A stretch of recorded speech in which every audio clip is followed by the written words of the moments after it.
దేవి నవరాత్రిలో రెండో రోజు బ్రహ్మచారిణి దేవి. ఈ రోజు కలర్ కోడ్ వచ్చేసి రెడ్ కలర్. అందరు రెడ్ కలరే వేసుకొని ఉంటారని నేను అనుకుంటున్నా. ఇంక ఇంట్లోనే నేను కుంకుమ ప్రిపేర్ చేసుకొని చక్కగా దాంతోనే బొట్టు అయితే పెట్టుకున్నాను. ఇంక ఈ జ్యువెలరీ నేను మీషో నుండి తీసుకున్నా, అందుకే చూపిస్తున్నా. ఇంక ఈ రోజు ప్రసాదాలు వచ్చేసి పులిహార అయితే చేశాను.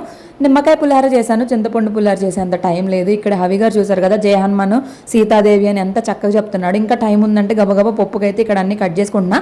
మా వారు ఒక్క పొద్దేనండి, నైటే తింటారు. ఈ నవరాత్రులు మొత్తం కూడా ఎంత ఓపికగా ఎంత భక్తితో చేస్తారో.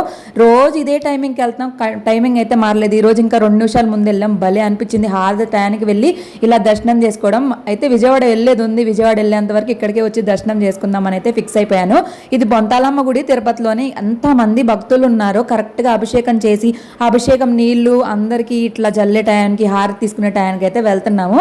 ఇక్కడ అందరికీ కూడా అవి అయితే ఇంకా డబ్బులు అవి ఇస్తున్నారు. ఇంకా చాలా హ్యాపీగా ఉందండి. ఇంకా రోజు మీరు ఏం ప్రసాదాలు చేసుకున్నారు, సాయంత్రం కూడా దీపం పెట్టుకున్నారు లేదా కామెంట్ చేయండి.